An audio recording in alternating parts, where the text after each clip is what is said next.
1971, Skill determined that 63% of the phosphorus that was being delivered to Lake Consett came through the Boswell diversion. Are you aware of that? Yes, it was Skilly was a fisheries science master's student at SDSU. He researched the Lake Consett system, specifically looking at the load of phosphorus as it came through the Boswell diversion. So again, back to this number 4. And at that time, the operation was that you would dam up the Big Sioux River to a certain extent. You'd send the water through the Boswell diversion. It would race through Dry Lake. It's a very shallow lake. It would get into Lake Consett, where, of course, it was slowed down. You have a much larger body of water there. And then it would come back out about this outlet inlet channel. Well, the velocity basically going from here in the Sioux River down to Lake Consett decreased a great deal, so a lot of that sediment that had come in through the Boswell diversion then basically dropped out in Lake Consett and caused the 9 million cubic yards of sediment that accumulated there. So the water that actually left Lake Consett was cleaner than the water that had initially come in through the Big Sioux River, and that was one of the conclusions that he had.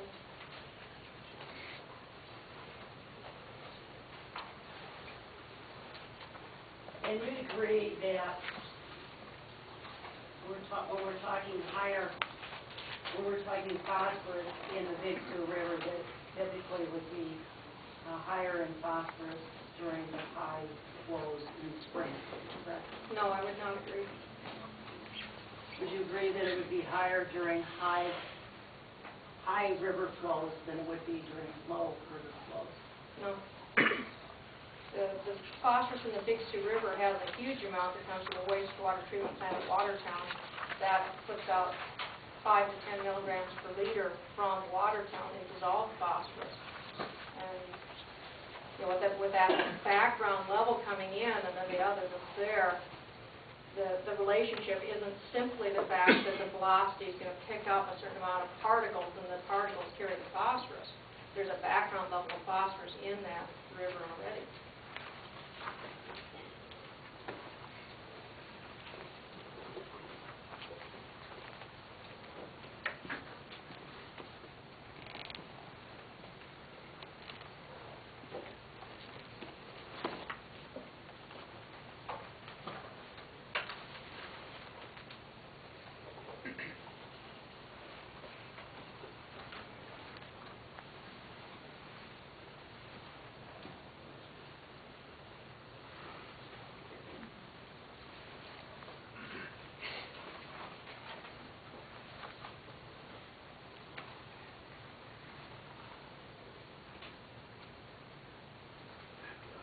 You did not use any of the DENR phosphorus measurements except as reported through STORAD, correct? Yes.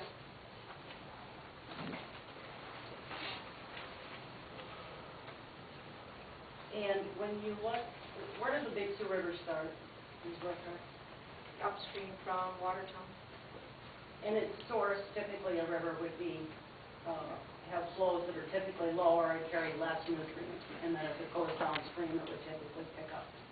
I would agree that the flows would typically be lower because you have less contributing area, contributing water to that. I would not necessarily agree that the nutrient load at that level would be lower. It depends on the land use conditions in the area. What are the land use conditions in the area of the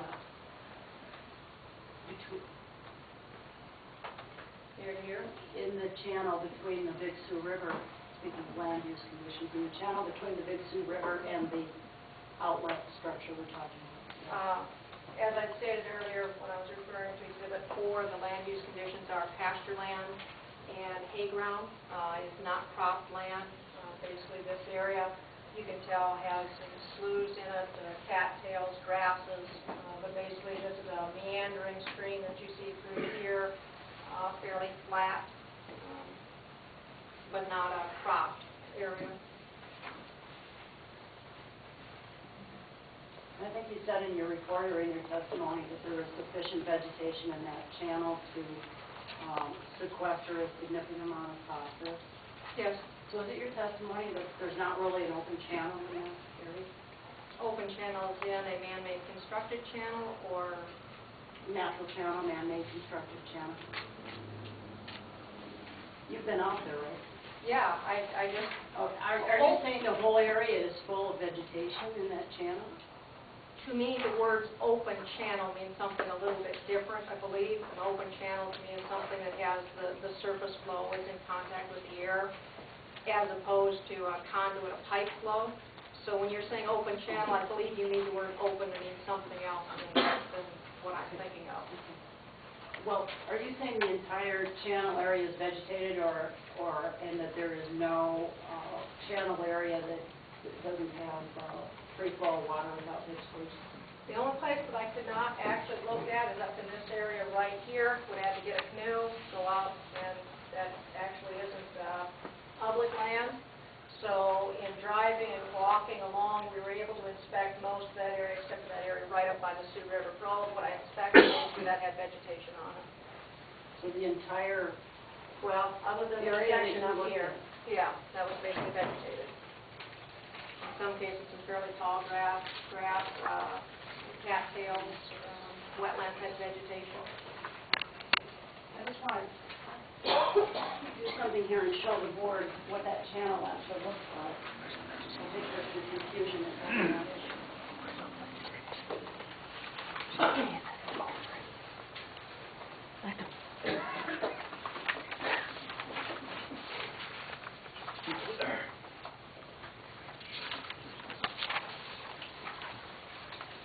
Showing you DENR Exhibit 18. Have you been out there? Does that look to you like Where is the gated structure of FC5? Your Honor, we object to foundation. This exhibit, this witness can take the picture, there's no knowledge of it. She indicated she'd been out there on that, and she recommended disposal. I don't recognize it. When you handed it to me, I didn't recognize where it was from until you said something about the gated structure. Just a record of the objection was overruled.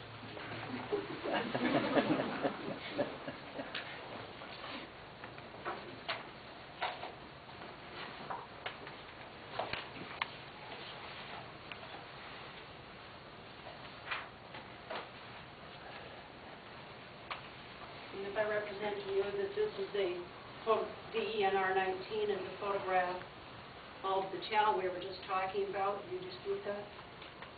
I don't know. If I took the picture and was standing there, I would know.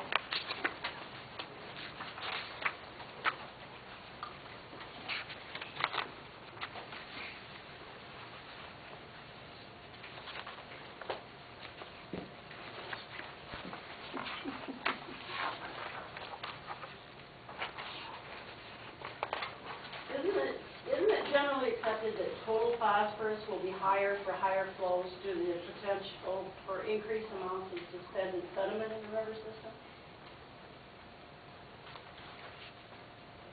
There is a relationship between the ability of a high velocity flow to carry particles and to sustain a higher amount of particles carried, but the particles have to be available in order to be eroded through the system. High velocity flows in the mountains, you don't see a lot of suspended solids in or phosphorus, but they're flowing through rocks and other areas.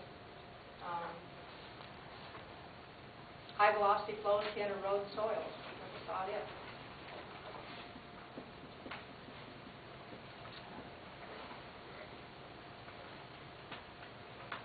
Maybe this might be a good time to take a break.